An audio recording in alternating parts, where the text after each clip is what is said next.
This is Love, Sex, and Society with Bridget and Don. Please like, subscribe, and share. What's going on, everybody? Welcome back to Love, Sex, and Society with Bridget and Don. If y'all notice, I'm repping my colors today. So shout out to the New York Knicks. They did their damn thing. But we are closing out Men's Mental Health Awareness Month. But at the same time, since we did not touch base on it at every fault of my own, we didn't touch base on women's mental health. We are including it. So it is all inclusive. How you doing, Brid? You good? I'm good. How you doing? I'm good. All right, so we're gonna start this off with me.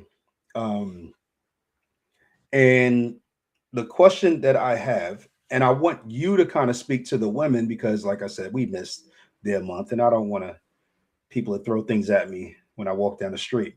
As a woman, like, what do you do to relieve stress? Like, what are some things that you do to get rid of stress so you don't carry it with you? I think the one thing for me personally is sometimes I do like to have like alone time. Like I feel like sometimes I just want to be by myself. I actually like going to the gym. I feel like that's one thing that helps relieve stress. Just like, especially because it's like if I'm, I don't want to like drink all the time. So it's like, even though some people like kind of like resent going to the gym and stuff, it is kind of like a mental release. Take a shower. Like if I'm really like going through it, I'm like just taking a shower, taking walks, going by water. I don't know. And then it's also something I had to learn too. Like, even like being a hairstylist, I had to learn to like leave things, because people do kind of like come in and just trauma dump, I don't know actually how I leave it at work. I wondered that about you as well because, like, listening to like some of the things that your clients talk to you about, I'm like, yo, she is low key a psychologist while she's doing hair. Yeah. How do you leave that where it is? Like, how do you drop that off inside the shop and then go home and just be Bridge? I don't know. I think it's just something that I've naturally. I think I feel like it's all in how people also deliver it too. Because it's very like, it's not often where it's like when someone is like bringing me something and I'm like, I feel overwhelmed from what they talking about, Okay. Now I think the reality of the fact like you're doing hair, now if the hair part gets stressful, then I low key I'm like tuning your ass out. Like like what was it yesterday? My client, he's getting married. So I did his hair, but I brought him a bottle of champagne, which was the worst thing I could have ever done in my life. Because his ass already don't sit still. You would have thought he's a fucking 2-year-old, So he popped the bottle and he started drinking the bottle, and I'm just like, yo, I'm fucking sweating. Like, you stressing me the fuck out. Because I'm trying to make sure his hair is right for his wedding, and he fucking in like joking mode and just keep moving his head, and I'm just like, yo. But I think it's just, that's the only time that it's hard for me to actually just naturally like have a conversation and stuff. But I don't know, I just naturally leave it there. But it do be times that it's like it feels like so much, especially if it's like the hair part was hard too, and then like all of the things that you're like taking in and trying to give out, because it's like you're also like trying to, just give people something back in return. When people are talking to you, it's kind of like you're trying to fill them up, like, so sometimes I do sit in the car and I just be like, damn, like, Wow. that's a big thing. And sometimes it's even just leaving from out the building of work, just get in the car and I just be like, shit, like that was a lot, and I think like once I go to the car, sit there for a second, I'll be like, all right, come on. And then, I don't know. But everybody can't handle that, you know, and it can become a lot sometimes. Yeah, not everybody can handle that. I don't know if I can deal with providing support all day long while I'm doing my regular job. You know what I'm That saying? That's what I think people don't realize, that because I seen a video, somebody was talking about that, like, as hairstylists, or I guess like just service providers in general. Like, people don't realize that you literally have to like perform for people. And it's like, no Mm, matter how bad of a day you're having, you know, like if you're in the office and you in a cubicle or something, it's like, you know, you might gotta get on the phone real quick, like, hi, hello, welcome, whatever, you know, look up somebody's account or something easy, you know. But imagine just like having the most shittiest day in the world, and like this is your business. So someone come in and you just gotta be like, hey, how you been? Everything's good, like, you know. And I'm talking about the whole time, like the entire time that they're there, you know, you kind of just gotta put on a facade even when you're not feeling good or whatever, or you know, you're not in the best headspace, just to give someone a good experience. Because if you didn't, people gonna talk about you like a dog. You know, they're like, I went to that girl Bridget and yeah. she didn't really talk to me. She was fucking rude. You know, they automatically just, you know, so it's, I think it's a lot, you know, that you have to, you know, do, you know, and set, you know, your own problems aside. I know some people do it at work, but it's like consistently do it the entire time is just, it's a lot. Yeah. And a hairstylist, they're sitting in your seat for hours sometimes. Like it's Yeah. not like a barber, no saying you getting Yeah. done in like 30 minutes. It's like they're sitting with you for a while. Yeah. So you can't just be sitting there quiet and Yeah. not say anything. You got to fill that dead air with something. Right. Yeah. I mean, I build relationships with a lot of people. So a lot of people is like, it feels good. And then also I feel like, you know, I have clients that see me as a human being too. So they're like, you know, not only am I asking them like, how you been? They really are like, how you been? You know, so I feel like those feel like really good, them interactions with people. You know, so it don't always feel like a burden, but I ain't gonna lie, I think it takes a special type of person to like be able to handle that type Yeah, of environment, you know. I definitely agree with that. It's not for everybody. Just like when we had Johnny on, that was like one of the questions I asked him, like, how do you deal with listening to problems all day? Right. Who do you dump your problems on? Yeah. So if y'all missed that show, check out that show. I promise you it'll be very enlightening. Um, but yeah, it's so like I listen to especially people in like service industries, like Mhm. psychologists. I just on one of my other shows, we interviewed a holistic therapist. Mhm. Um, and like Johnny was like really he when he was on, he was like, you know, I departmentalize it. Like it some things belong here and my personal life belong here.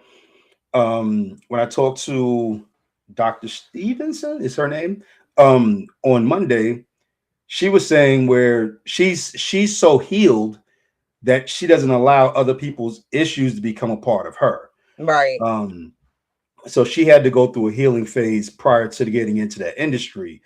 Um, so for me, and guys, we deal with stress in so many different ways. We like to hold on to it. We have nobody that we could talk to about it. I go to the gun range. Um, if I need to spend a couple $100 to let off a couple of hundred rounds and stay there for an hour and a half, that's how I relieve my stress.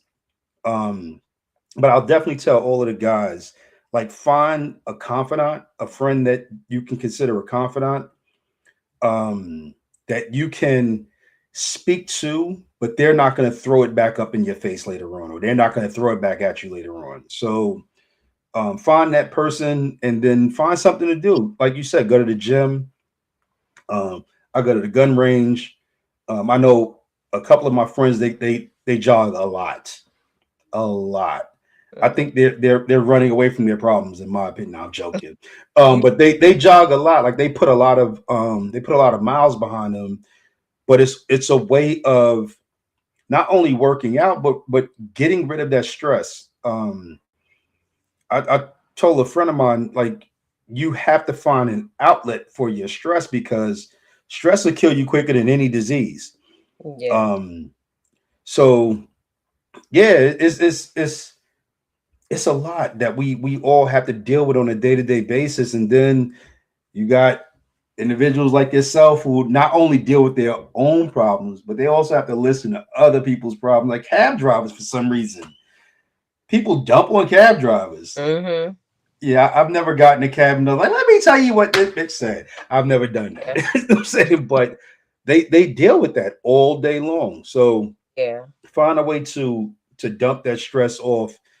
So you're not carrying it with you, and you're not incorporating that into who you are. Yeah. Because it's hard.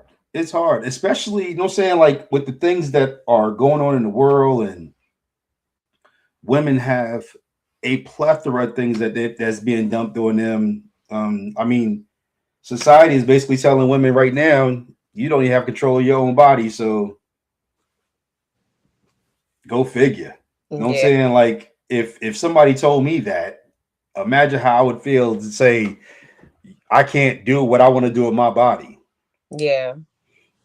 So ladies, gentlemen, find a way to get rid of that stress. Wow, that was not a lot. I thought it was gonna be more in my head, but it wasn't. Um, but we gonna talk to y'all, so stay tuned. Yeah. We gonna keep it popping because we got some stuff to talk about. Yeah. I'm gonna let you go, Reg, because my shit was short. So mine is basically what was good about the 90s that we should bring back, and what are things that we do now that you feel like we should basically get rid of or stop doing. Mm. So one good thing about the '90s that we need to bring back is face-to-face communication. Like we rely way too heavily on text messages and social media.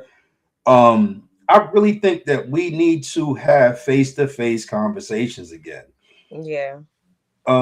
It's hard to understand where someone's coming from a text message. Yeah. Um, Nonverbal communication is horrible. Um, so that's definitely one thing we need to bring back. Um, I've seen a lot of people try to date through social media and try to date through text messaging. How do you understand what the person meant if you don't hear the octaves in their voice, or when they happy you can't well, I guess you can LOL and shit like that, but it's not the same. Yeah. Um, and some of the things that we do right now that we need to get rid of is longing to be like someone else. Mm. Like we have this severe desire now to live someone else's life. And you really don't know what their life is like, honestly. You know what I'm Yeah. saying? You see Bridget, she up on, you know what I'm saying, on the gram, and she having a great time. Y'all don't know, she when she walked out the house, she was stressed like a motherfucker before she took that picture. You know what I'm saying? Y'all don't know. So you know what I'm saying? Yeah. Everybody trying to be Bridget, y'all can't. Yeah. You know what I'm saying? Y'all ain't got it. You stupid. Uh, Yeah. so what do you think from the 90s we need to bring back, and what we need to get rid of now? So I feel like it's a lot of stuff. Um the reason why I wanted to talk about this because I feel like my niece kind of like asked me a question about my childhood, and it was like it kind of just brought back like good memories, and I'm like, dang, I'm like, okay, because I do feel like, because I talked about this on here recently, I'm like, I do feel like I do kind of just, and sometimes us as people, we always focus on like the bad things in our life and never like really Mhm. reflect on like what good, So my niece had asked me some questions that really just brought back really good memories from my childhood, and like one was like going out to dinner. That was like very rare Mm. when we were kids, just because I could say in the house, household, because my mom was a single mother of four, so she didn't really have it like that. So the fact that like we didn't go out to eat often, but when we did, it was just more meaningful. You know, Right. it's just like a memory that is like, oh, I remember that. Like it stood out. You know, where it's like now people do that damn near every fucking day. People can go to a restaurant for absolutely no reason. You know, where I feel like in the 90s it was like, oh, it's our anniversary. You know, maybe someone's birthday, but even then that wasn't a big birthday dinner thing. You know, so I think that was something like not having like just not going out to eat, period. Even like fast food, you know, that was another thing that like back then it's like, yeah, they had fast food, but again, in my household, I can't say like we weren't privileged enough to be even eating at the fucking dollar menu like that. So it's like we had to eat dinner, you know. And it was times in my life that it was like my mom worked overnight, so we didn't have dinner, but there were also times that like we actually was able to sit down as a family, you know. Mm-hmm. Even some Sundays with my grandmother, she would like have Sunday dinner after church and stuff. So I think those things were really good things that I feel like it to me it brought like the family together. Even, you know, like I said, everyone wasn't able to have dinner together, but like when you could, which I feel like it's, you know, I'm not gonna say every family don't do that now. I don't really know, but you know, I feel like sometimes people like, oh, here's your food. People might go to their rooms, go to their little spaces, Mm-hmm. and you know, but it's never like, oh, we're sitting down together and we discussing like, well, how was your day today, you know, and things like that. I think that actually like brought people together more, and I felt like it made just like the end of the day, reflecting on your day, like more meaningful, you know. Yeah, so what else? I think some of the other things. Do you have any other things from the 90s that? So what you were just talking about, Mm,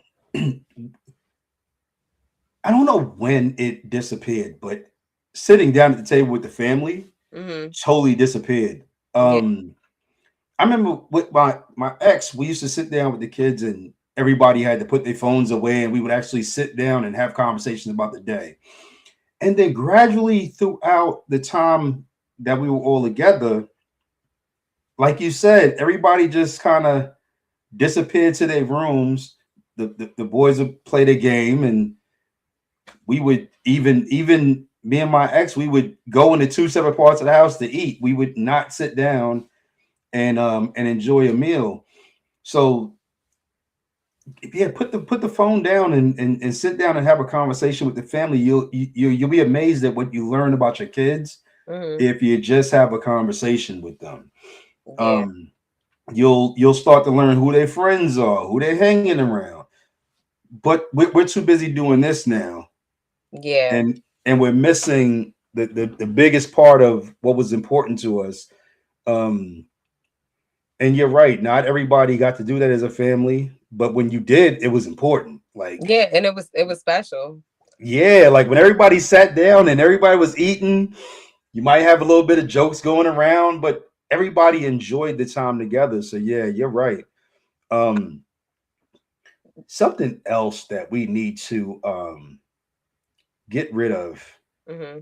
from now um, is this whole um,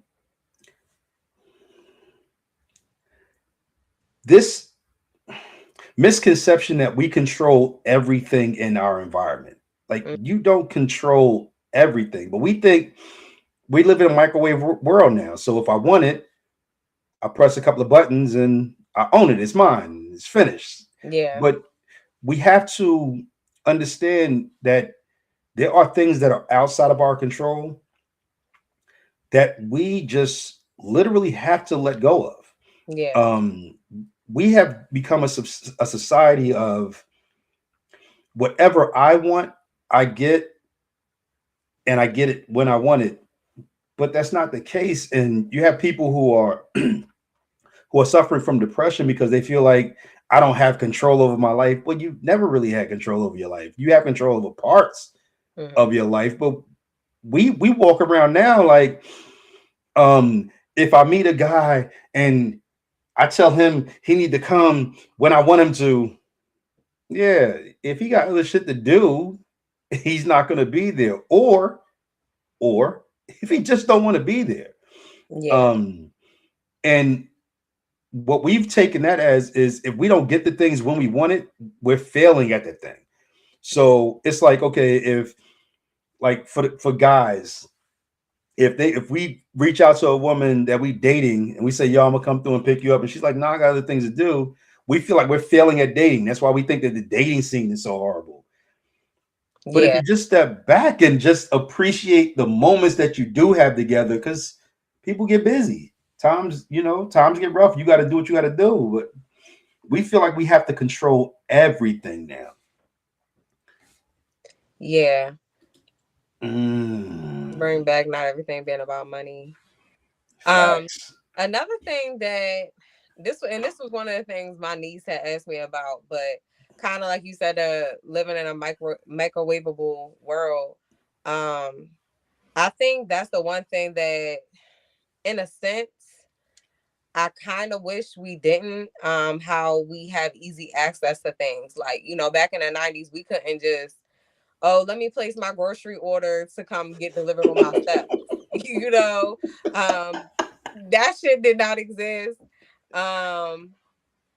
You couldn't, even like the clothes, the online shopping, like, oh, let me, I don't have an outfit to wear tomorrow. Let me go to Amazon. Oh, it's gonna be here at 8:00 in the morning. Okay, like, and I got my whole outfit for the next day. I think that was one of the things that, in a sense, it is kind of like a bad thing, because it's in a way made us kind of lazy too. Yeah. And I don't want to like straight say we're lazy, because I feel like we live in a society where we are overworked, I kind of feel like I don't want to say compared to the 90s. I just know things are a lot more expensive. So people are forced to work. And I feel like compared to the 90s, like compared to like, rent in the 90s and other, like even food, the cost of food and stuff, I don't feel like there's a huge like pay increase since then. So I feel like people are having to like work crazy, just to keep up with the economy, how expensive things are. And then that sense is causing people to rely on, oh, let me DoorDash, let me Instacart my food, let me just shop online because I don't got time to run to the mall, but those are some of the things that I feel like has made us like lazy in society, is because we're overworked, which I'm not blaming no one, but we're relying on like fast food just to get a meal in, and then we're also not moving our bodies just because it's like a luxury to, like you said, just press a button. And it's like, I ain't even gonna lie, like I'll order stuff and I'll go do like pickup, like, I'll go to the little pickup line just because it's like convenience, and it's like all the things I have to do. I'm like, all right, well, let me try to make something easier, But in the 90s, it's like, no, you gotta walk in, you gotta go get your groceries, you gotta walk in the mall, you gotta go pick out your clothes. So we were naturally just being more active, and we also weren't like heavily relying on fast food to live, which I think is a huge issue in our society, especially like a lot of people being overweight and obese and stuff, So yeah, those are some things that, oh, and even like the fucking streaming shit, like even the movies, this is what me and my niece are really talking about, but like even going to like Blockbuster, I was really talking to her about this, like how special it was, because it wasn't even like, oh, we watching a movie tonight, just the whole experience of like, oh, we're driving to Blockbuster. Now we walking around the whole Blockbuster to like look at the back of these to see what these movies are really about. And then like we begging mom, like, Mom, can we get some candy? Because like as a kid, in my household, we didn't get candy like that. We didn't get soda. We didn't get soda unless it was somebody's birthday party. So we're like, Mom, can we get some candy or something? Or can we get some popcorn? So because those things weren't like something that you can, just get easily, it just made it so much more special, Where it's like now most kids, they eating fucking candy every single day. You know, oh, a movie come out, we streaming on all these different streaming services. You know, but I was just explaining to them like that was one of like the best. Those are some of the best memories of childhood because like even just like I said, going to Blockbuster with the whole family, just going there alone before you even get to the part of all right, we popping popcorn on the stove. Remember you said to shake popcorn? Yeah, shake it back and forth. Yeah, you know, like all of that. It made it more special. You know, even like what you was just talking about, like talking to people too, right? Even with the house phones, you know, we had to unplug the house phone, had the internet, so it's just like. People ain't on our phones like that, you know. Yeah. Like there was a time when you would meet people. The dating scene started at the mall or at the grocery store. Yep. Like one of my good friends, he met his wife while he was shopping. He was walking through the grocery store, and he ran into her, and they started talking, and that's how he met his wife. Yeah. There was a time when you started off the dating process in a familiar place. Like it was a place that was familiar to you. Y'all might strike up a conversation just about anything. But it's like now everything is, I see somebody on the internet, I'm gonna jump in their DM and they're gonna just love me. No, they're not. They don't know who the hell you are. They had no time to really connect. But yeah, damn Blockbuster. I remember VHS tapes. Like we used to go to the VHS tape store and pick up a tape and take it back home. And that was a big thing because you didn't do it every day. Yeah. You know what I'm saying? Like you might get a Friday or a Saturday where, you know what I'm saying, mom and dad be like, you know what I'm saying, yo, go pick out a tape and bring it home. And everybody gather around the TV. Now it's like everybody go to their own room, you stream what you want. That's it. Yeah, and it doesn't make that family time, you know, as special. I think like too, even with the online shopping, right? It's like I feel like we love the convenience of the online shopping, but I think also the reality of like the malls like starting to close down because we're like heavily relying on online shopping. I think that is like one of the hardest realities because in reality, we can't always online shop. You know, it be times that like sometimes you like, oh, I gotta go into the store and find a new blouse, or I have to, you know, and it's like if we don't have that, it's just the whole experience about the mall. Cause like it's like you go on the mall, it's so many things. You go on the mall, you take pictures, you go on the mall to get some food, you know, you go to the mall to the movies, you know, just that whole experience. Even during the holidays, it was just like a beautiful time. And just to know that like we as a society just started heavily relying on like all this easy access to things. And to know that like, okay, we're almost like at a point where we took something so special from ourselves, you know, just off of being kind of lazy, you know. So I feel like that is something that I feel like now I feel like we should try to. I feel like as a society, you know, especially because we know they're trying to poison us. They put unnecessary stuff in our food and they trying to always feed us some new type of junk because they want us to be sick to rely on, you know, the healthcare industry and the pharmaceutical. But I feel like we as a society go to the mall, go into your local mall, go shopping, park all the way in the back of the fucking parking lot, walk your happy ass in there. You know, because the thing is, it's like if malls just disappear, then we're gonna be upset that we don't have those. You know what I'm saying?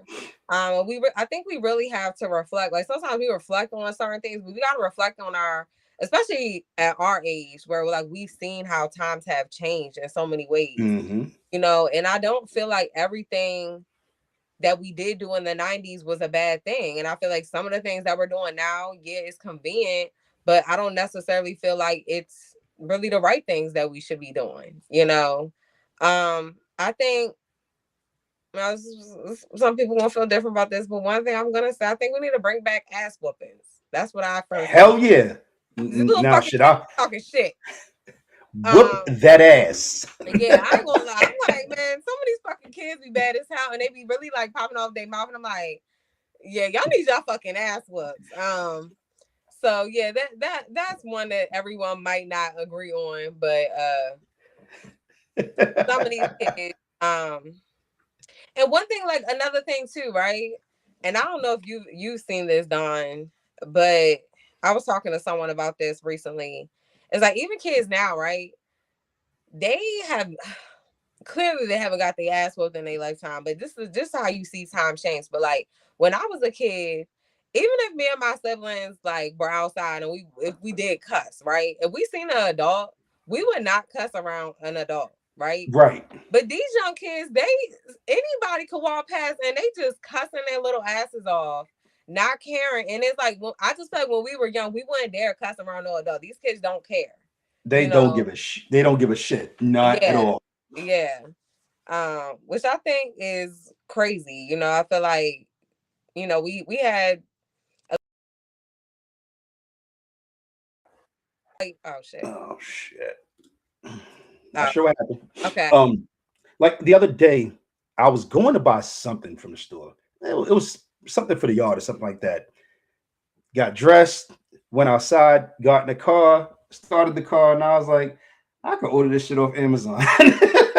Turned the car off, came back to the house and placed the order. But like you said, it's those moments that we're gonna miss the mall when you need something in a pinch. Like I'm going out tonight. I need something to go with my outfit tonight. Yeah. And when that mall is gone, it's gone. Like everything you gotta wait at least a day for. Like you got some things that you can get same day, but that shit is few and far between. Yeah. Bring back having a slight bit of fear in your parents. Oh no, shit. I had a lot of bit of fear in my parents. Shit, the hell it's slight. Me too. with both of my parents. Right. But yeah, I don't know. I think even the, you know, like you said with the phones, the kids not really going outside. And it's like I don't know if we are not like teaching the kids, you know, like when we was young, we used to double dutch. We would play the little, you know, the little hand game. I was just teaching my niece and nephew the little shame. I was like, look, come on, we already played this or whatever. But as kids, we was outside. Like, you know, we was riding bikes. Eventually we got them little scooters. We used to have the little big wheels, you know. We would just, I do feel like in the 90s, like I feel like people's fitness and all that, like definitely, and also like the eating habits, like people, I feel like nowadays, right? And I don't know if I said this on here before, but this is something else that I noticed. Like nowadays, I don't understand why people consider like a whole foods meal a diet. People like, oh, I'm on a diet. No, that's supposed to be the standard. Like, right. I don't understand, since when do we ever like normalize like eating all this fucking badass food and then consider eating like a well-balanced meal a diet? You know, that was something that, and I feel like it varies, because I ain't gonna lie, as a kid, we definitely had struggle meals. We was fucking frying up bologna and, you know, eating sausages out the fucking thing, little stuff. It was those times, but it's like, it was sometimes that it's like we had well-balanced meals, you know. It definitely wasn't like eating out and having treats and stuff like that. So I think that is another crazy thing too, how we try to like normalize eating bad food, you know.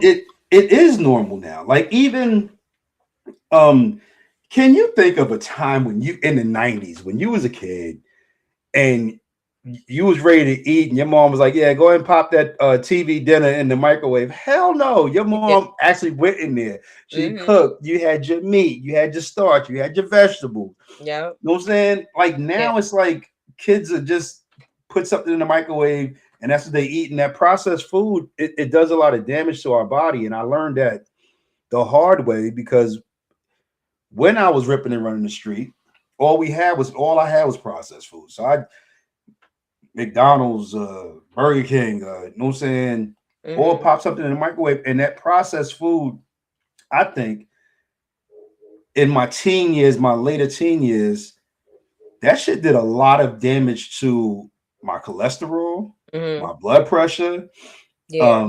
Because you don't know what's in it. There was a time when your mom used to go and when she was buying groceries, she would look at the ingredients to make sure it was something good for her family to eat. Yeah. Now it's like we just throw shit in the cart. We don't give a shit. Fuck them kids. Yeah. just throw shit in the cart. Yeah. Yep. Yeah. So my other thing is, what are some beliefs that you had at 25 that you disagree with now? Shit, all of it.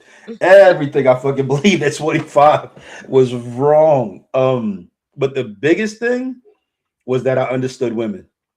Okay. I knew everything. Shit, I can just because one woman is willing to listen to you long enough without slapping the shit out of you, don't mean you understand women. Like as I got older, that's when I really was willing to sit back and start listening to what women were saying and not just thinking, oh, I already know what she's gonna say, so I can just go ahead and respond. Because at 25, I didn't know shit. Yeah. I knew how to fuck up a woman's life. That's all I knew. Yeah. Some I believe at 25 is that when you're 30, your life, you got, everybody just got their fucking life together. I'm like, that's a fucking lie. Shit. I know so many of us in our 30s, our life is fucking spiraling. So we starting back from the drawing board. We like, all right, what the fuck do I want to be in life? Yeah, hell yeah. Fucking 30s. It's a fucking joke. Honestly, I think that's like a slap in my face because I remember like when I was in my 20s, it was a guy who was like 30. He was trying to talk to me, and I'm just like, no, like he don't got his fucking life together. Like, why the fuck he trying to talk to me? I'm like, because when I'm 30, I know where I'm gonna be at. And I'm like, bitch, that was a damn lie. Nope. Yeah, that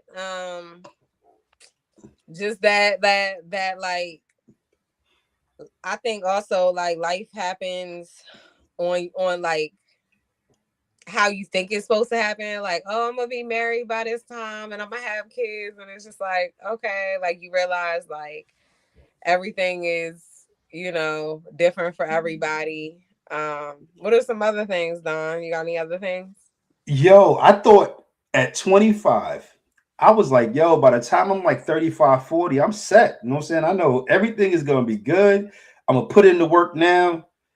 Yeah, at 25, I worked corrections. I totally took my life in a different direction by the time I was 30. Yeah.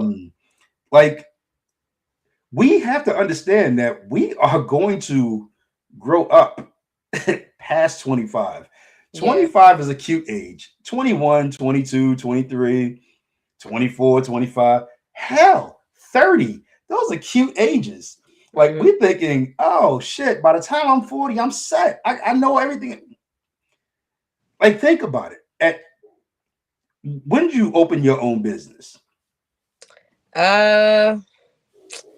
Like officially got my LLC, or like officially, like that's your bread and butter. Probably like 5 years ago. Think about that. You knew when you was 25 what you were going to be doing for the rest of your life. Yeah. At 25, you didn't realize you was going to be a business owner. Yeah. And if you don't go to work, you don't get paid. You know what I'm saying? Yeah. Yep. That shit that we ignored. Yeah. I thought that everybody my age was old when I was 25. I was like, shit. Yeah. Somebody 50? That's fucking old. That's old as hell. Yeah. Shit, I'm just starting to live life now. Yeah, that was what I was just about to say. Like, I truly believe, like, I mean, I'm not gonna necessarily say I thought like 30 was old, because I feel like that is something that I feel like a lot of people try to say, like, oh, 30 is old, But honestly, I look at 50 is still young. Like my grandfather is about to be 93 years old. So if you really think about 50 compared to somebody that I personally know who's 93, like that's double, almost putting another 50 on there, so I feel like 50 is actually very young. I've seen people in their 50s like rediscover their lives and do amazing things. So I think like 50 is actually young. I think 30 is still kind of just like you're becoming an adult, you know. Yeah, I don't know. Another thing is like people thinking that like money solves all your problems. You know, even if you The shit. The shit.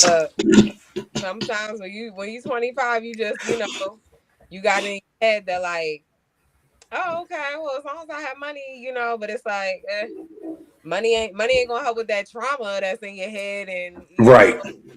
and affecting your ass being depressed, not want to get the fuck out of bed and going to work.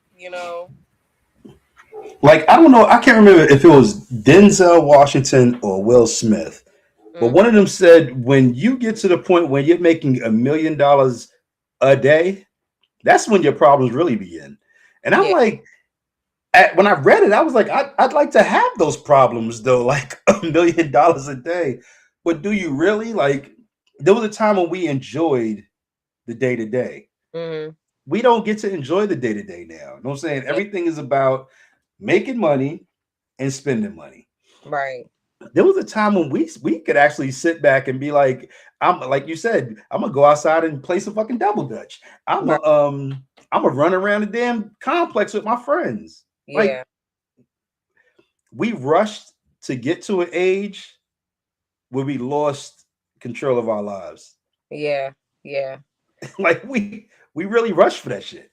I know. That's why I be trying to tell kids. I'm like, even my oldest niece who's 21. I'm like, yeah. I'm like, remember you want to be grown so fucking bad. She just look at me like, shut your ass up. Because when shit get hard and you gotta start paying for shit, it's like that's when you realize. And like I tell my nieces and nephews even when they had went to their little 8th grade dance and stuff, I'm like, look, enjoy it. Like this is your only 8th grade dance. This is the only time you're gonna enjoy this very part of your life. Like enjoy it. Yeah. Um, yeah, because I feel like when you're young, it's like you want to be an adult so bad. All the things that you want to do so bad, I feel like it's really the opposite. Like when I was young, I wanted to drive so bad, and I did start driving young. I literally got my license exactly at 16, and now I don't be wanting to fucking drive nowhere. You Right. know, I'm just like I don't know. But I think I hold on. What's that? So I definitely thought 40 was old. Now I'm like I'm definitely not old, but the 40 years old now are not the 40s back when we were 25. Yeah. Yeah. We are like, I couldn't imagine my parents when I was younger being up in the club popping bottles. I couldn't. That's our life now. No saying, like, Yeah. 30 to 50, shit, 30 to 60.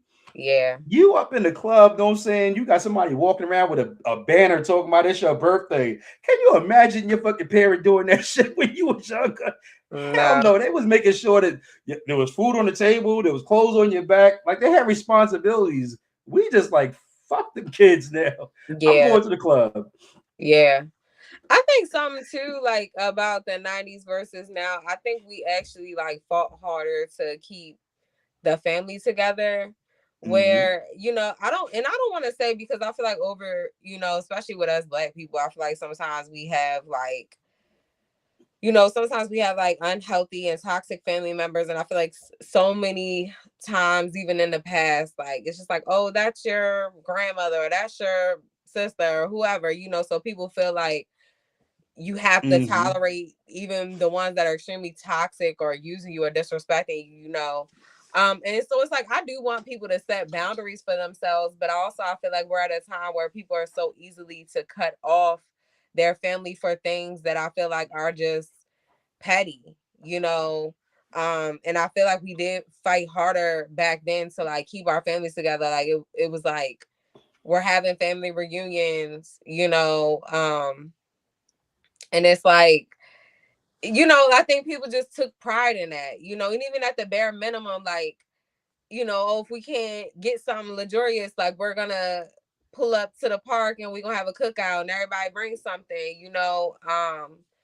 And where I feel like now, I feel like especially my generation, because like, you know, I'm in my 30s now, and not to say, because it's like we still have like our parents and stuff, so I technically feel like it is our parents' job to be keeping the families together. But I feel like some of us millennials ain't helping either. Because it's like some of the millennials, like I don't have kids, but some millennials have children, and it's like, okay, it's to the point where your kids got to meet the rest of the family's kids, and it's like everyone's like, well, I'm not going because I don't be talking to them like that, you know, instead of just putting our prides aside and saying like, no, we're gonna make sure the kids grow up the way like we grew up with our cousins and stuff like that, you know. I think Like that's when I go ahead. when I had my youngest two, no, yeah, my youngest three children really, and four children, three different children's mothers. Don't judge me. I had fun in my 20s and 30s. Um, but I look at my dad was gone when my youngest son was born. Mm-hmm. But like I looked at one day, sat back, and I was like, "Yo, my dad would snatch my fucking head off my shoulders." Mm-hmm. To not have all of my children in one house with me, like my dad was that was serious to him. You know what I'm Yeah. saying? So much so that my oldest brother, my oldest sister weren't his biological children. Mm-hmm. He adopted them so that Yeah. they would we would all have the same last name. You know what I'm saying? Like for him, that shit was important. And for us, it's like, oh my God, you left the toilet seat up? It's fucking over. We should break up. Mm. No, I'm saying like we are so quick to walk away from situations as opposed to trying to find more ways to stay together. We're constantly looking for that end. Mm-hmm. Like what's gonna be the reason for me to end that shit today? Right. Um, and then we wonder why relationships are the way they are. Yeah. Because we're looking for the out Yeah. from the beginning. Yeah. I think that's another belief too. I think that people they think that like a healthy relationship is like there are no arguments, there's no disagreements, like, oh, and in some people's mind, I think they think like a healthy relationship is just supposed to be perfect all across the board, not realizing like some of the most successful relationships like had their hard times too, you know, Hmm. the fact that they just didn't give up on each other through those, you know, hard times. um Yeah, I met this couple when at one of the churches I used to go to, and I just thought that they just had the perfect marriage. I'm like, yo, I want to be like y'all. Don't say how do I get to that level? And it was like, nah, it wasn't always like this. It was like we separated for 4.5 years because he was cheating, and I'm like, y'all too. But when you put something in your mind that that's the way something is supposed to be, mhm. you expect that the ones that are happy, they've been happy the whole way through, and that's not like it. It's two people who are getting together from most of the time two different walks of life. They were Yeah. raised differently, and now you're trying to incorporate that into one household. It's not always that easy. Yeah. Um, but yeah, you're right. We think that a happy relationship is fucking roses and clovers every damn day. Yeah. It's not. It's not. Yeah. It doesn't have to be water fucking roses, but it's not always, no saying fucking rainbows and gumdrops every damn day. Like some days you got to sit down and go, I don't even like this person today. You Mm. still love them, but Yeah. I don't like you in this moment. No saying I gotta Yeah. walk away.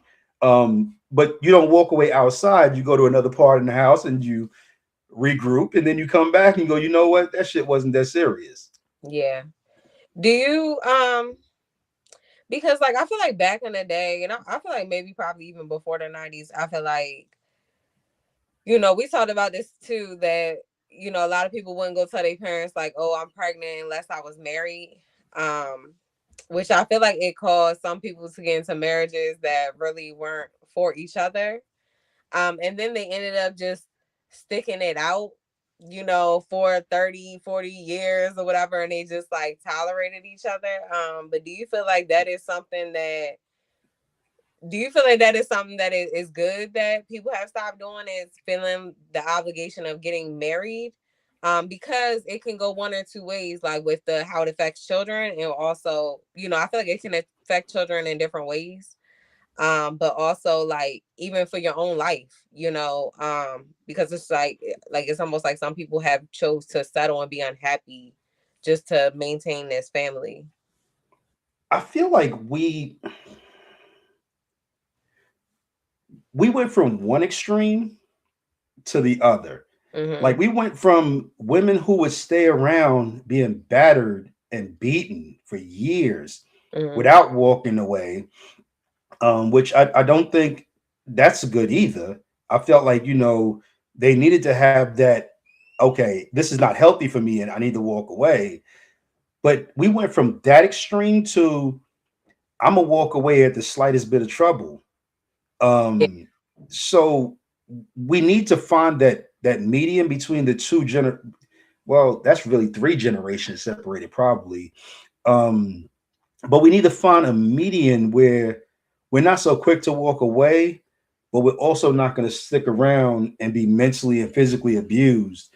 Like when our parents was coming up, they didn't know what the hell mental abuse was. Yeah. If the guy or the woman is not putting their hands on each other, they thought, shit, he makes me Yeah. mad every fucking day, but we cool. Right. But now it's like I said, I'm saying, motherfucker, leave the toilet seat up. And it's like, you can't put the toilet seat down. It's over, baby. Your socks is right next to your shoes on the floor. I can't do this no more. So Mm-hmm. we need to find that boundary of let's try to stay together, but not at the detriment of our mental and physical health. Yeah. I think what women back in the day, they would really put up with a lot more mental and physical abuse, and they didn't have to, but they didn't know they didn't have to back then. Mm-hmm. Um, and now we have, women today that I wish a motherfucker would put his hands on me type of shit. You know what I'm saying? Like now you want that opportunity for a man to put his hands on you so you can show him just how good them hand skills are. You know what I'm saying? Yeah. I Like, feel like I was go go ahead. ahead. No, go ahead. I was having a conversation with one of my clients, and they was talking about the feminist movement, and it's just like, I mean, I get where some men feel like women are like have become too independent to the point where they, some women feel like they don't need men.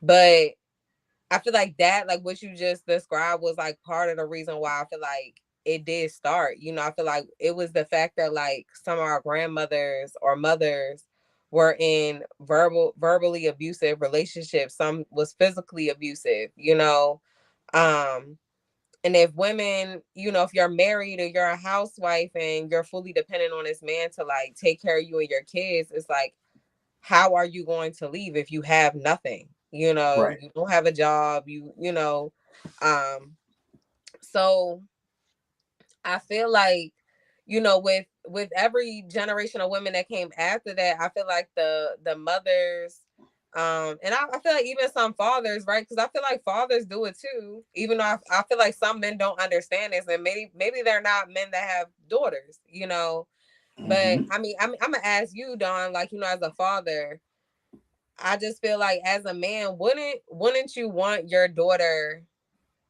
Wouldn't you want her to be independent, to in a sense, um Mm-hmm. in case a man is not around, like, because it's like, okay, what if she never gets married, or what if she gets married and her husband passes away, like, would you not want your daughter to have certain skills being independent, because you're not always going to be here, you know what I'm saying? So Exactly.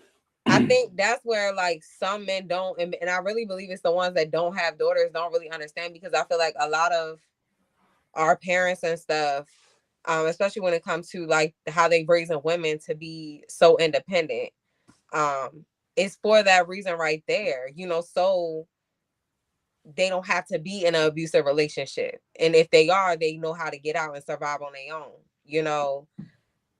Like the bad thing about today, from what I've seen, the world done got fucking twisted backwards. You have so many women who are independent because they don't have a choice. Like they just don't have a fucking choice. There's no man at the house, and I'm not about to wait for somebody to come by and do some shit for me. So women learn to do things. But what I've also seen is there are so many men who can't do shit these days. I was talking to this this young lady. Well, young lady. I use that word loosely. She's younger than me. And she was buying this wall unit from Wayfair. I was like, all right, you know what I'm saying? Like, all right, cool. And she was like, I don't know anybody who could put it together for me. And I'm like, yo, you got a man. What do you mean? Like, and she was like, oh, he can't put shit together. The fuck? What do you mean? Like, the instructions are right there. It's a screwdriver, maybe a hammer. But so many women have had to become independent, even having a man in their life, because these guys are just, I mean, shit, throw something at me if y'all want to, guys, but fuck it. Y'all are soft as fuck. Like it, and all of the tools are out there for guys now. You got YouTube that'll tell you how to do certain things. And when she was literally willing to pay me to put together this closet unit.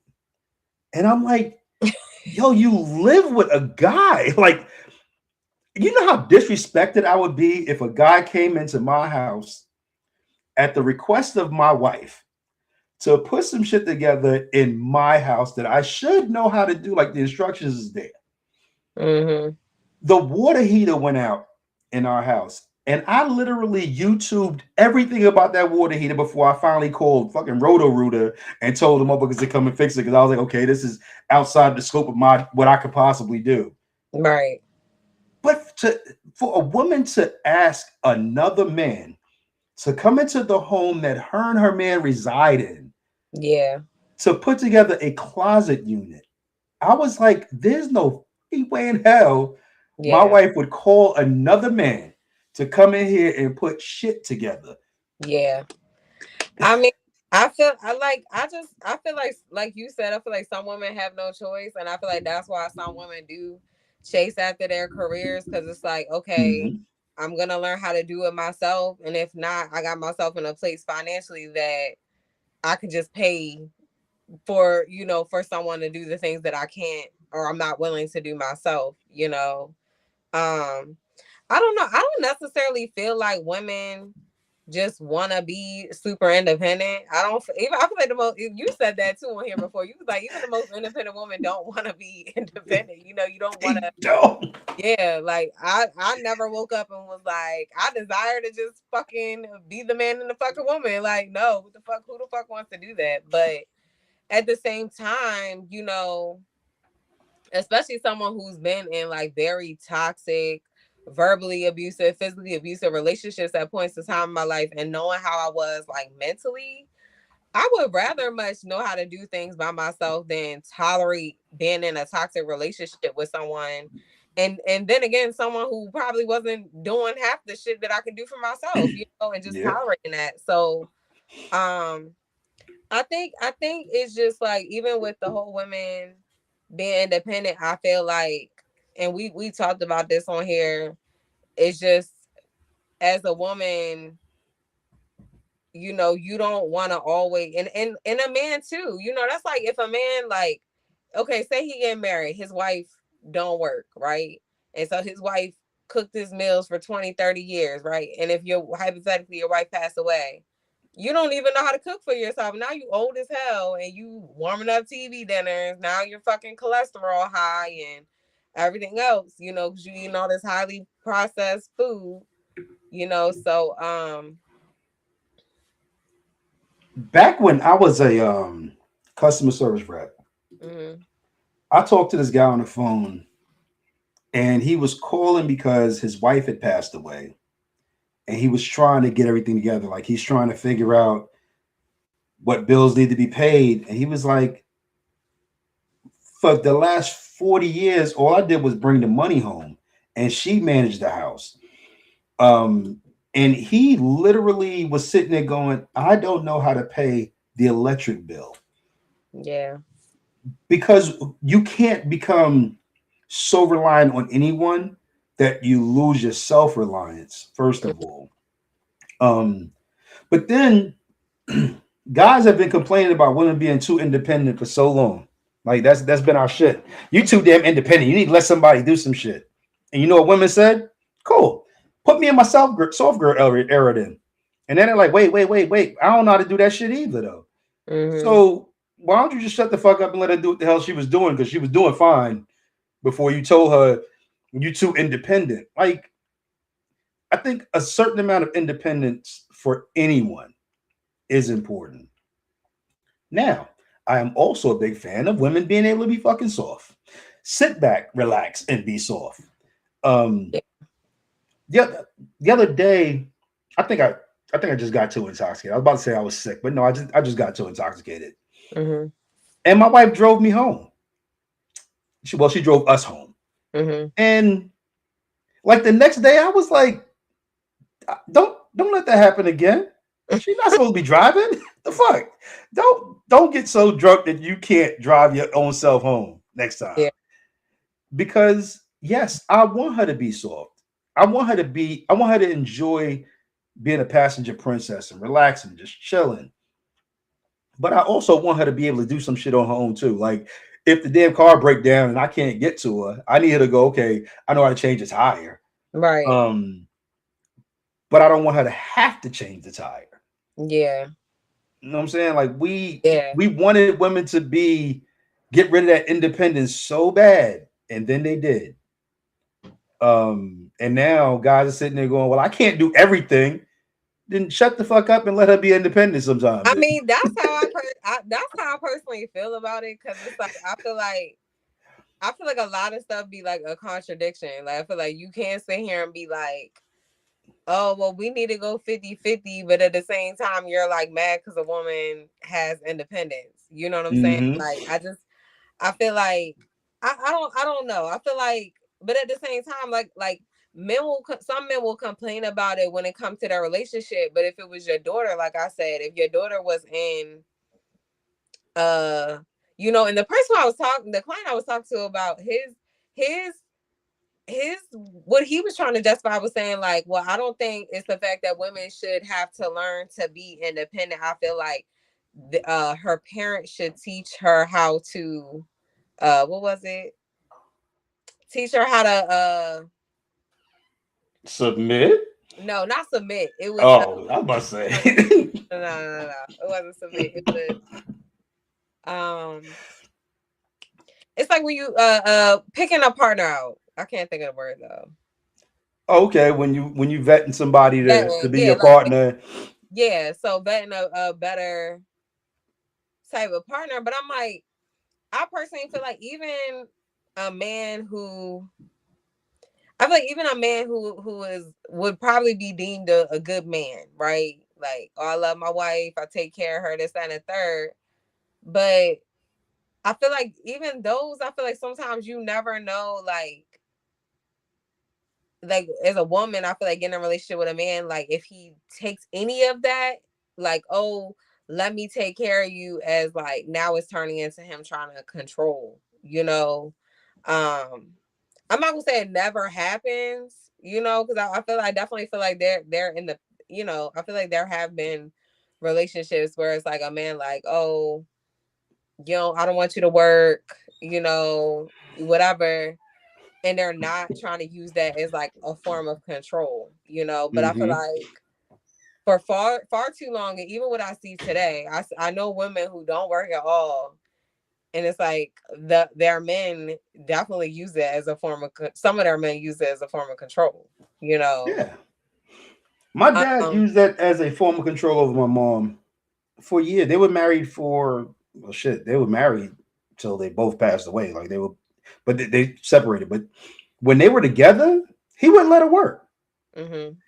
And I grew up thinking, well, why the fuck she can't go out and work too? Like, we Yeah. need more money in this here house. You know what I'm saying? Yeah. Like, he would stress over working two jobs, but wouldn't let his wife work. And I'm like, yeah, that's when I became an adult. I was like, yeah, that was just to control. Yeah. That was just a form of controlling. Yeah. Um, and I tell women all the time, sometimes I say it as a joke, but it's a serious joke. Um, you with a guy for 20 years and he don't let you work, or you choose not to work, y'all split up. You are starting at minimum wage somewhere because for the last 20 years, you don't have nothing to put on a resume. You Mm-hmm. can't put housewife on a resume. It won't work. Yeah. Um, so I think a woman should have some sort of, whether you go into school or you got some kind of income. That doesn't mean that the income has to become a part of the household income. If that's what a man so chooses to do, great. My hat's off to you. In this here household, we all contributed to this shit because times is hard. But Mm-hmm. like I knew a Muslim brother who his wife, she went out, she had a great fucking job. She pulled down 100,000 a year. Mm-hmm. But in his mind, that was her money. His job was to take care of the house. And I was like, yeah, you's a bad man because she making 100 grand. We both contributing to this shit. Yeah. But he would never let her pay a bill. Yeah. I mean, that's great if you could do that. And I mean, if you're pulling down $200,000-300,000 a year and you could just let your wife splurge and buy Amazon all day, that's great. But a woman should still have the means to take care of herself if for some reason something happens. Right. Yeah. Yeah. Do you another thing about the whole 90s versus now, like I feel like back in the 90s, I feel like the only people we really could compare ourselves to were celebrities, because you were talking about that in the beginning, like us comparing ourselves.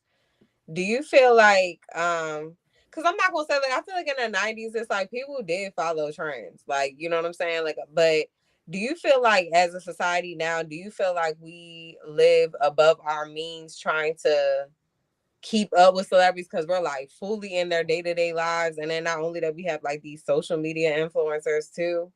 So do you feel like we like live above our means just based off of like how we have social media now compared to like the 90s? Yeah, so like in the 90s, we would look at like I don't know, try to think of a rapper or somebody. But we would look at like rappers and singers and we'd be like, oh my God, like no saying I strive to have what they have. But now we're making the average everyday person a celebrity, and we're trying to get things that they don't really have themselves in reality. Mm-hmm. Oh, such and such had this nice Louis bag. Yeah, how do you know it's real Louis? Like, you know what I'm saying? Like, you're sitting there trying to bust your ass to get something because somebody else has it and they got a knockoff. Yeah. Like, what they walking around with is not even real. Yeah. I saw this a girl at a bar, and if it was a real Louis, my only thought was, you asking for somebody to buy you a drink, not with a fucking Louis bag on your motherfucking arm. You better not. Okay, Don. The fuck out of here. Buy me a drink. Your fucking purse costs $1,200. Buy me a drink. You know what I'm saying?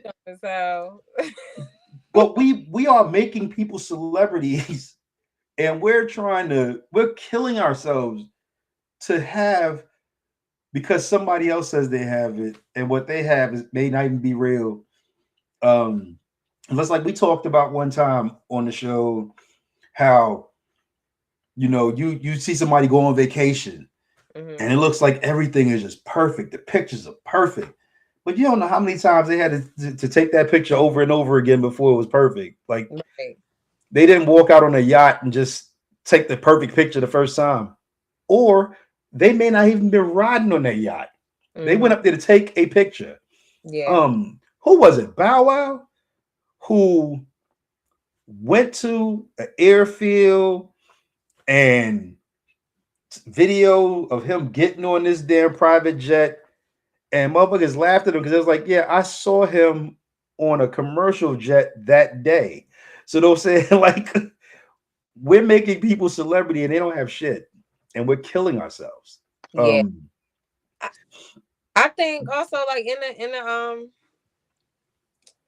I feel like in the 90s, like I just feel like I do feel like I feel like we live in a society where I feel like we heavily depend on the validation of other people.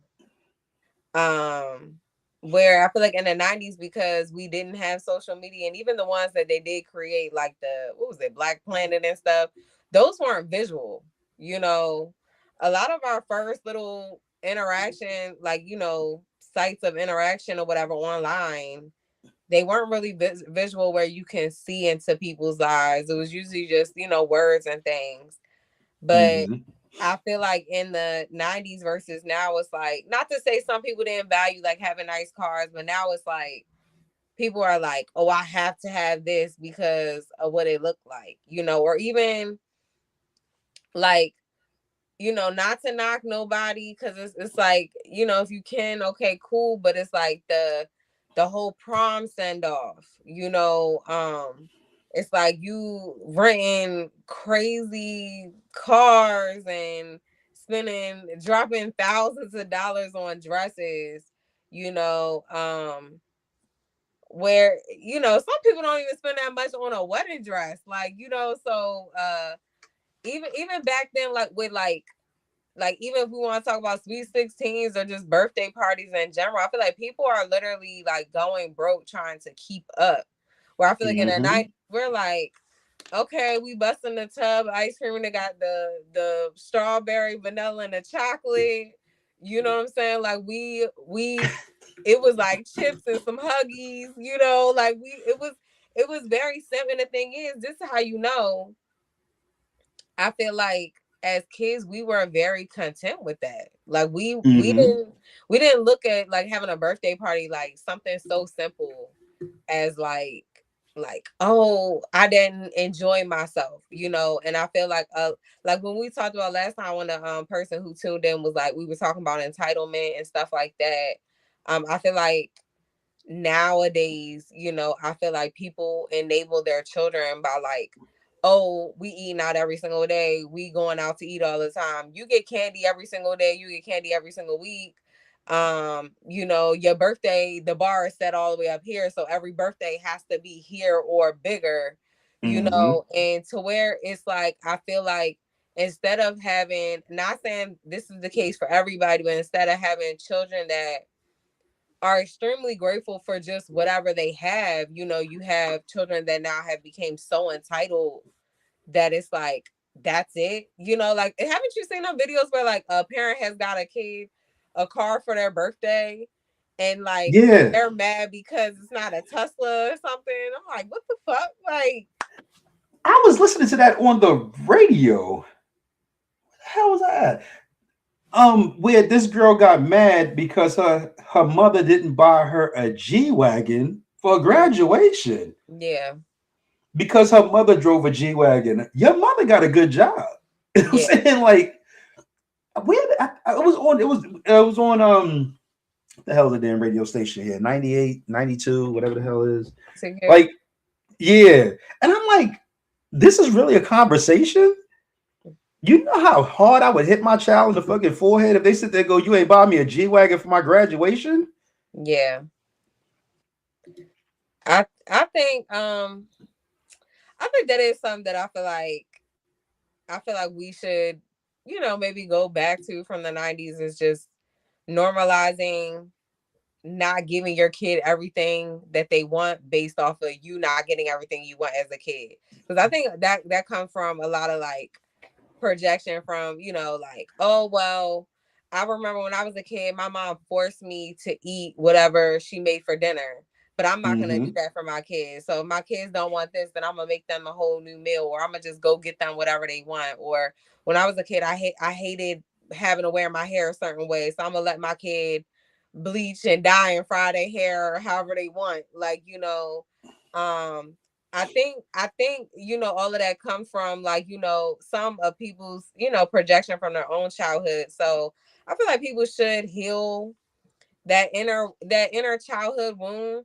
And I feel like things to do, you know, you can I feel like you can always, as an adult, like relive your childhood. Like if it was something that you really felt like you are missing personally, I feel like, or that you never got to do as a kid, I feel like you should do it in adulthood. Like if you never went to Disney World, and that, like, as a kid, like you always wanted to go to Disney World, I feel like take yourself to Disney World, you know what I'm saying? So that you don't feel like when you become a parent, like I have to go above and beyond, you know, just to, you know, because I'm actually trying to live through my child, you know. Um yeah, and I feel like people should normalize, like, not giving their kids what they want every time they want something. I think people don't realize that when you make it rare, it's more meaningful and special. You know what I'm It saying? Just, is. you know, Mm-hmm. just like what I was saying, like when my niece asked me that question, I really reflected on my childhood. And I'm like, I can't recall too many times we went to out to dinner, like at a restaurant. My mom was more like a breakfast person. So it was time she would take us to like Denny's or something, right, for breakfast. But dinner was very rare. I can only come up with a few times that I'm like, okay, we went to a restaurant for dinner. But because I can only think of those few times, it's just a beautiful memory for me, you know. Yeah. So it's just like if you give your kid everything that they want, it's not gonna they're not really gonna appreciate it, you know, as much. And I really feel like that's one of the biggest things that we as a society should go back to, you know, from the 90s. We damaged the hell out of our children because, like you said, and I think you might either you wrote this in one of our topics, or we brought this up before. Living through our children, Mm-hmm. like we have damaged our children by trying to give them all the things that we didn't have. Yeah. Like I saw a little kid, like maybe 12 or 13 years old with Gucci shoes on. And I'm like, I know your mother. Yeah. She can't afford no damn Gucci shoes for herself. Why are you walking around with Gucci shoes on or a Yeah. Gucci belt? Because we want people to talk about our kids having the way they didn't get to talk about us having. Mm-hmm. Like, and I'm like, no, we're damaging our kids so badly. Because these are the same kids that's gonna grow up and get the reality of having a regular job, and they can't afford none of that shit. Mm-hmm. And unless you plan on taking care of your child for the rest of their lives, you better go ahead and take them to get some regular shoes. Um, it's it, I don't I remember being a kid and going, when I grow up and I have kids, I ain't gonna make them do this. I got old enough. I was like, man, fuck that shit was good enough for me. Fuck that shit. It was good for me. It's good for your ass too. Mm-hmm. Making like I seen people rent Bentleys for their kid for graduation. I'm like, yo, if you're lucky, they got 3 more freaking graduations after high school. Yeah. If you're lucky, what you gonna do? What you gonna do when they graduate from college? You Right. gonna buy them a spaceship? You gonna rent them a spaceship? Like you have put the bar so high that there is nothing after that. Yeah. I remember when I was growing up, my father would never throw around the words, I'm proud of you. You Mm-hmm. had to do some extra special shit. Like you had to go and touch the fucking moon with your tongue so that it could be like, I'm proud of you. Mm-hmm. So when he finally did say it to me, I remember when I graduated from the law enforcement academy. And I called him and I told him, I was like, yo, I graduated today, you know what I'm saying? And he was supposed to come down, but he didn't. And he was like, yo, I'm proud of you. And I was like, huh? What the fuck? This nigga just said he proud of me? Yeah. It was such a big thing because he didn't throw those words around. Mm-hmm. Now we throw those words around. Fuck, kids, fucking baseball team comes in 5th place, like, but I'm proud of you. What are you proud of them for? They failed. You They so mean, fucking dog. failed. They getting participation trophies now. They failed. What the fuck are you Yeah, proud of? yeah, yeah. I definitely feel like people should not be living through their children. Number one, and like you said, like giving them just unrealistic things in their childhood. I don't feel like kids should be having designer, you know what I'm saying? And I feel like sometimes it's like people are like trying to overgive with these luxury things that you're really not pouring into your children the way that they actually need to be poured into, and just like when they become an adult, you don't want them to, if you weren't really pouring into them and pouring into their future, but you just pouring into, oh, look, my kid got the latest shoes, my kid got this designer bag, or this designer clothes. If you're not pouring into them, into their future, which I feel like that's what the children are, they are the future, I feel like they're going to grow up. They might not become extremely successful, but like you said, they're sitting there going broke trying to keep up with the latest things. They're literally like, oh, well, my rent is due tomorrow, but I want to get this BBL or I want to get this designer bag. Like I got to, or these new Jordans drop tomorrow. My rent will have to be a few days late because I gotta get these shoes, And to me, it's like, I don't know, and I personally feel like the best things in life are free. So I don't know, maybe we could close out the show with just saying, like, Dom, what do you feel like are some things that actually make people rich that doesn't involve money? Family, really. Mm-hmm. And I know we don't all have the perfect family life, but family's a lot. Family don't cost you anything. It may cost you some tolerance. You know what I'm Yeah. saying? You may have to tolerate somebody in your family, but like having the love of your family and that village that surrounds you, you don't make any money off of that. It don't cost you anything, but that's a whole lot more important than $1 million in your pocket because um, I know people who are millionaires and they can't trust anyone around them Mm-hmm. because they isolated themselves from their family because they thought their family was going to only be around them for money. And now everybody that's around them right now, they think is only around them for money. So I had have a really good friend, and he used to always live by a slogan: "I won't eat with anybody I didn't starve with." Mm-hmm. So your family's been there since you was at the bottom. You know what I'm saying? When you had absolutely nothing. And for the most part, most of your family you can trust that, you know, as you come up and you go through the ranks, they're not sitting there going, okay, so it's my turn to put my hand out. You know what I'm saying? Family is important. I call some people family that are not family just because they have that level of importance in my life. Yeah. Um, and I know that if I consider them family, I'm always going to look out for them like their family. I'm always going to respect them like their family. So I kind of put people in that circle of family, even though we don't have any blood, the same blood coursing through our veins. If I call you family, I'm gonna do whatever I can for you. Make sure you good. Yeah. Um, what do you think is something that you can't put a price tag on that we Um, should appreciate? so I definitely family is definitely number one for me.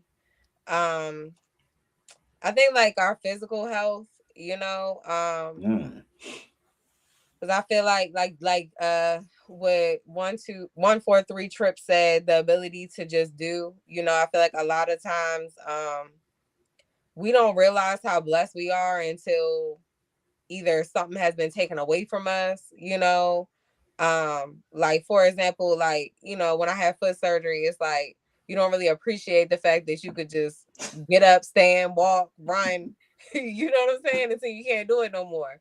And there are people that unfortunately can't see, can't, walk, so just like I think that is like being like grateful and appreciative of just being able to do.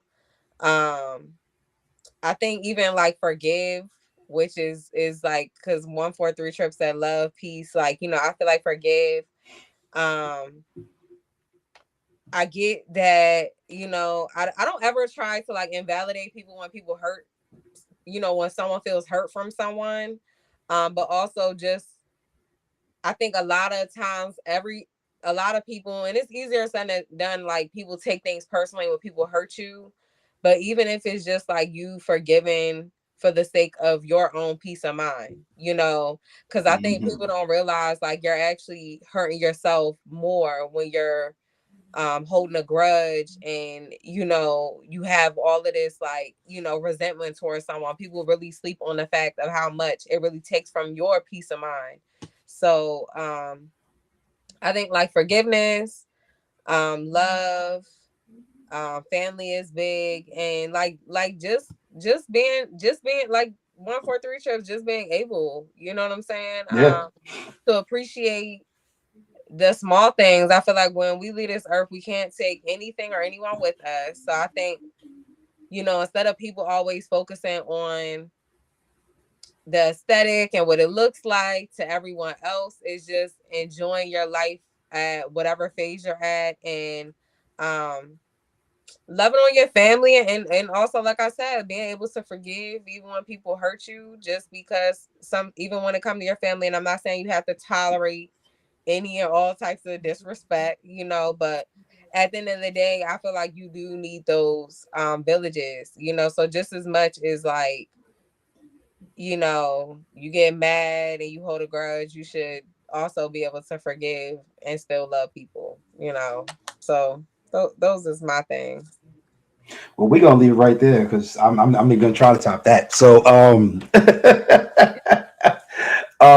do us a favor, hit that like button, hit the subscribe.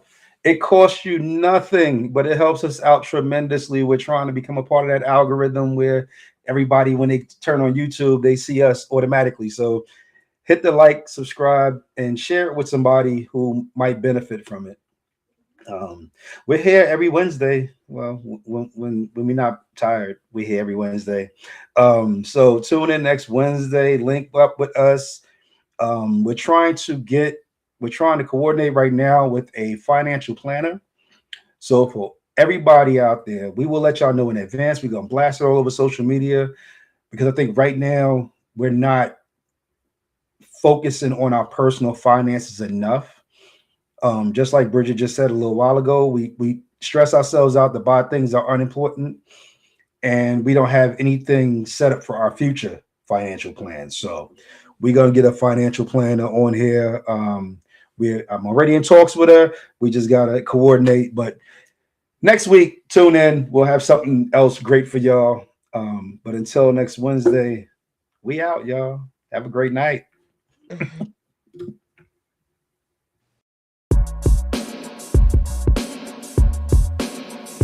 This is Love, Sex, and Society with Bridget and Don. Please like, subscribe, and share.